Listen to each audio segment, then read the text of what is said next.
আলোচনা আওয়াজ পেশ করবেন আমিরুল বিল্লাহ কামিল মাদ্রাসা ভারপ্রাপ্ত অধ্যক্ষ ডক্টর খলিলুর রহমান মাদানী হাফেজুল্লাহ আলী।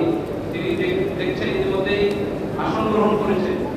তো তার আগে আমাদের একটু কাজ আছে, সেটা হলো এই পর্বে আমরা পবিত্র কোরআন থেকে তেলাওয়াত শুনবো। কি বলেন? তেলাওয়াত, মধুর তেলাওয়াত শুনবো। গাড়ি হাবিবুর রহমান মিশকাত বাইতুল মোকাররম জাতীয় মসজিদের সম্মানিত মুয়াজ্জিন, তাকে সুরক্ষিত কণ্ঠে তেলাওয়াত করার জন্য অনুরোধ জানাচ্ছি।